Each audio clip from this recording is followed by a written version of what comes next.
Hello प्रिय विद्यार्थियों, नमस्कार। आप सभी का बहुत बहुत स्वागत है।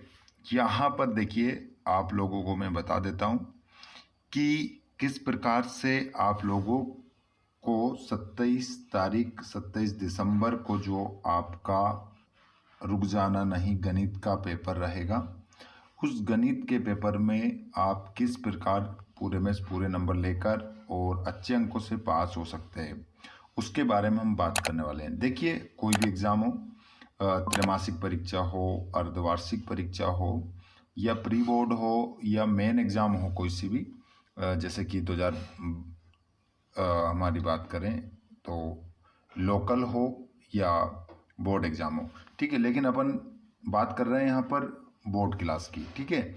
यहाँ पर जो क्वेश्चन हर बार पेपर में पूछे गए हैं, वही क्वेश्चन हर बार 100% हमें देखने को मिलते हैं। क्वेश्चन हमेशा रिपीट होते रहते हैं, लेकिन हमें वो भी क्वेश्चन याद नहीं है, ये गलत बात है, ठीक है। वो क्वेश्चन तो हमें याद होना चाहिए जो क्वेश्चन हर बार आते हैं।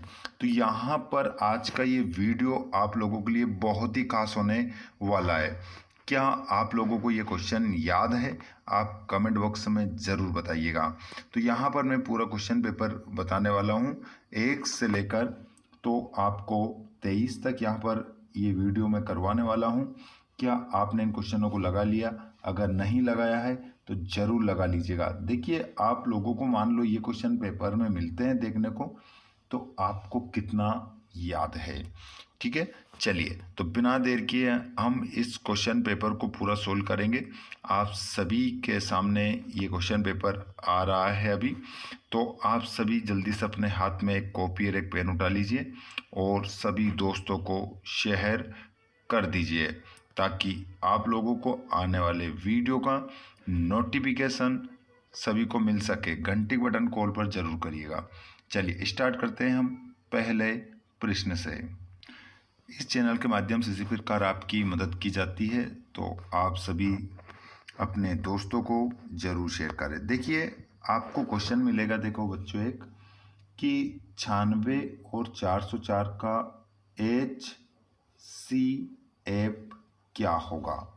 तो अब आपका आंसर क्या लगाएंगे आप? क्या आपको इसका आंसर याद है? HCF इसका निकालना पड़ेगा आपको दोनों का। तो आपका आंसर हो जाएगा, यहाँ पर डायरेक्ट आंसर देखेंगे 4।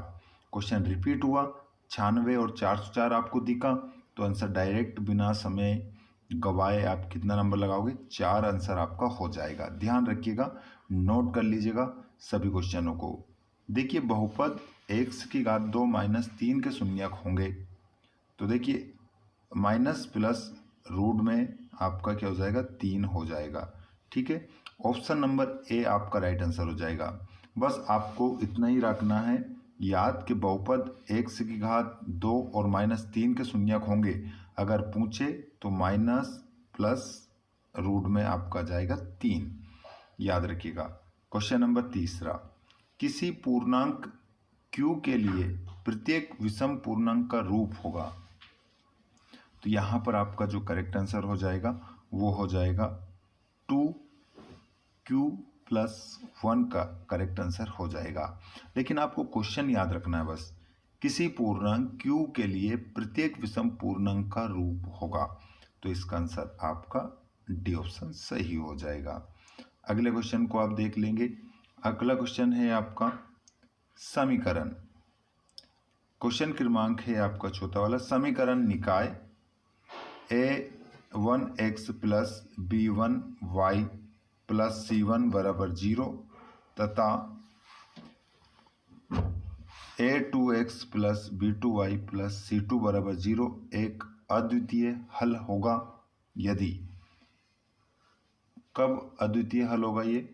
जब a1 अपॉन a2 बराबर नहीं है किसके? b1 अपॉन b2 के। तो ऑप्शन ए आपका करेक्ट हो जाएगा। अगले क्वेश्चन को हम देखते हैं। समांतर श्रेणी 10 7 4 का 10वां पद है। तो इसका जो 10वां पद हो जाएगा वो हो जाएगा -14। -14 आपका करेक्ट आंसर यहाँ पर हो जाएगा, ठीक है। अगला क्वेश्चन को देखिए, किसी भी समांतर श्रेणी का सर्वांतर होता है। तो किसी भी समांतर श्रेणी का सर्वांतर अगर होता है तो वो होता है धनात्मक भी होता है, ऋणात्मक भी होता है, शून्य भी होता है। तो आंसर आप क्या लगा देंगे? उपर्युक्त सभी। ध्यान रख लीजिएगा क्वेश्चन को, किसी भी समांतर श्रेणी का सर्वांतर कितना होता है तो आपका वो क्या हो जाएगा? धनात्मक, ऋणात्मक, शून्य और उपर्युक्त सभी। तो आंसर आपका डी होगा यहाँ पर। अगले क्वेश्चन को आप देखेंगे। क्वेश्चन नंबर आपका आया है रिक्त स्थान में। रिक्त स्थानों की पूर्ति कीजिए। देखिए, दो बहुपदों का योग होता है, तो दो बहुपदों का जो योग होता है वो होता है बहुपद होता है। दो बहुपदों का योग अगर हम बात करेंगे तो बहुपद ही होगा। ध्यान रखिएगा, ये क्वेश्चन आपको देखने को मिलता है तो आप खाली स्थान में क्या लिखेंगे? बहुपद।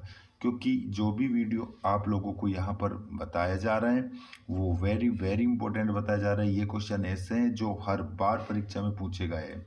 ठीक है, रुक जाना नहीं परीक्षा हो, ठीक है, पूरक परीक्षा हो, वार्षिक परीक्षा हो, बिल्कुल उससे संबंधित ये पेपर आपका पूरा रहने वाला है। सभी वर्ग होते हैं, तो सभी वर्ग कैसे होते हैं? समरूप होते हैं। आपको याद रखना है, समरूप होते हैं। अगर सभी वर्ग की बात होती है कि सभी वर्ग कैसे होते हैं तो आंसर हो जाएगा समरूप होते हैं। अगला क्वेश्चन, स्पर्श बिंदु से जाने वाली त्रिज्या स्पर्श रेखा पर लंब होती है, तो इसका आंसर तीसरे का क्या हो जाएगा? आपका लंब होगा। इसमें लंब आंसर लगा लेंगे। देखेंगे, अर्धगोले का आयतन होता है, तो अर्धगोले का जो आयतन होता है वो होता है 2/3 pi r cube. 2/3 pi r cube आपका करेक्ट आंसर हो जाएगा। अगले क्वेश्चन को देख लीजिए। घन का कुल पृष्ठीय क्षेत्रफल, तो 6a⁻², 6a⁻² आपका आंसर हो जाएगा। अगले क्वेश्चन को देखेंगे। संभव घटनाओं की प्रायिकता सदैव 1 होती है। देखिए, संभव घटनाओं की प्रायिकता सदैव होती है 1।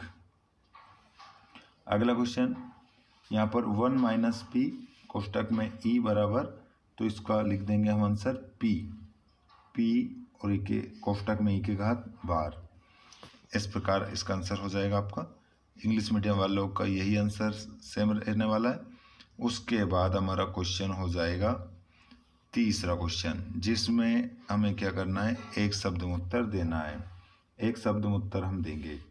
देखिए, 4 एवं 5 का महत्तम समपवर्तक, जिसे हम इंग्लिश में कहते हैं HCF, क्या होगा? तो देखिए, 4 और 5 का महत्तम समपवर्तक निकालेंगे तो इसका क्या निकल कर आएगा? 1 आपका करेक्ट आंसर हो जाएगा।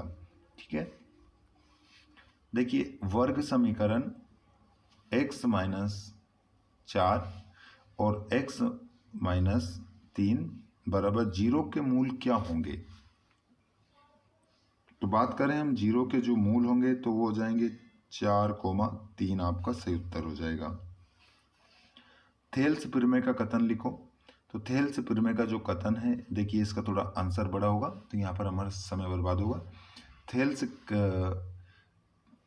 प्रमेय का जो कथन है वो देख लीजिए, पर बता देता हूँ मैं आप लोगों को। तो ये आंसर आपका हो जाएगा, एक वृत्त के केंद्र पर स्थित एक बिंदु से वृत्त के किसी भी दो बिंदुओं को जोड़ने वाले रेखाखंड के बीच का जो कोण हमेशा 90 डिग्री का होता है। इस प्रमेय को प्राचीन ग्रीक गणितज्ञ थेल्स ने प्रस्तुत किया। तो ये आंसर आप लिख सकते हैं इसमें। अगले क्वेश्चन को आप देख लेंगे। बिंदु 3,4 की मूल बिंदु से दूरी क्या है? तो इसका जो आंसर है आप कितना लगा लेंगे? 5 आपका इसका आंसर हो जाएगा। वृत्त के चाप की लंबाई का सूत्र लिखिए। तो वृत्त के चाप की लंबाई का जो सूत्र है वो हो जाएगा Q/36, Q/36 गुणित में 2πr आपका आंसर हो जाएगा। और यहाँ पर माध्यिका का सूत्र लिखिए। तो माध्यिका का सूत्र कई बार पूछा गया है, ध्यान रखिएगा। तो m बराबर L 1 कोष्टक में n/2 - 6f बटा एफ आपका आंसर हो जाएगा। ठीक है, अगला क्वेश्चन 1 2 3 4 5 का समांतर माध्य क्या होगा? तो इसका आंसर 3 आपका हो जाएगा। ठीक है, आगे चलते हैं हम। इंग्लिश मीडियम में भी है यहाँ पर। ये रहा क्वेश्चन नंबर आपका 5वां। ठीक है, इस क्वेश्चन नंबर 5वें में आपको क्या करना है ये भी आप देख लीजिए। ठीक है, सत्य असत्य इसमें बताना है। जैसे रूट में x+2 एक बहुपद है, तो इसका आंसर क्या हो जाएगा? सत्य। ये बहुपद है, सत्य लगाएंगे इसका आंसर। और समीकरण x+2y बराबर 5 में यदि x बराबर 1 है तो y बराबर 2 होगा, तो इसका आंसर भी आपका क्या हो जाएगा? सत्य हो जाएगा। अगले क्वेश्चन को देखिए, x की घात 2 माइनस 4x प्लस 2 बराबर 0 के मूल बराबर है, तो इसका आंसर 30 से का भी क्या होगा? आपका सत्य होगा। अगले क्वेश्चन को देखेंगे, बिंदु कोष्टक में माइनस का 8,6 द्वितीय चतुर्थांश में स्थित है, तो इसका आंसर भी आपका सत्य हो जाएगा। इसमें आप सत्य लिख देंगे। अगले प्रश्न को देखेंगे, किसी बाह्य बिंदु से वृत्त पर खींची गई दोनों स्पर्श रेखाओं की लंबाई समान होती है, तो इसका आंसर आप सत्य लगा देंगे। समरूप वृत्तों के क्षेत्रफल सदैव बराबर होते हैं, तो इसका आंसर भी आपका सत्य हो जाएगा। आगे देख सकते हैं यहाँ पर आप, ये 2 नंबर क्वेश्चन है आपके। सभी क्वेश्चन है, अगर आपने इनको कंप्लीट कर रखा है तो बिल्कुल आप चिंता ना करें, बहुत अच्छे से क्वेश्चन पेपर आपके बनेंगे। लेकिन आप लोगों ने इन क्वेश्चनों को कंप्लीट कर लिया है तो बहुत ही बढ़िया आप लोगों ने किया है। देखिए, पाइथागोरस प्रमेय का कथन लिखो, तो ये आंसर मैं आप लोगों को बता देता हूँ। पाइथागोरस प्रमेय का कथन तो मैं आप लोगों को बता दूंगा, लेकिन बाकी क्वेश्चन को आपको सोल्व करना ही पड़ेगा। ठीक है, तो इसका आंसर आप देख लीजिए 9वें वाले का, पाइथागोरस प्रमेय का कथन क्या है। तो इसका आंसर आपका हो जाएगा, इसका आंसर आप देख पा रहे हैं, एक समकोण त्रिभुज में कर्ण सबसे लंबी भुजा का वर्ग 2 अन्य भुजाओं के वर्गों के योग के बराबर होता है। गणित रूप में से इस प्रकार लिखा जा सकता है।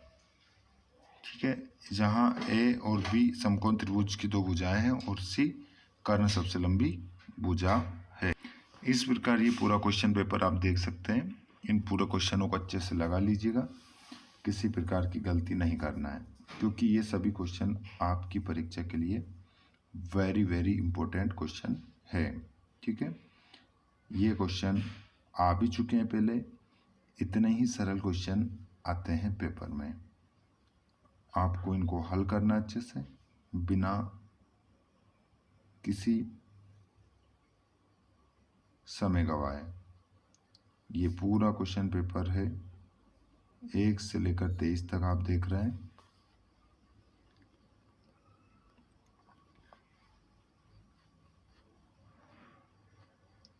ये पूरा रहा क्वेश्चन। ठीक है, हिंदी और इंग्लिश मीडियम दोनों ही मीडियम वाले बच्चों के लिए। वीडियो अच्छा लगा हो और क्वेश्चन समझ में आया हो तो अपने दोस्तों को, अपने सभी भाई बहनों को जो गणित के पेपर देने वाले उनको भी शेयर कर दीजिएगा। धन्यवाद। Thanks for watching.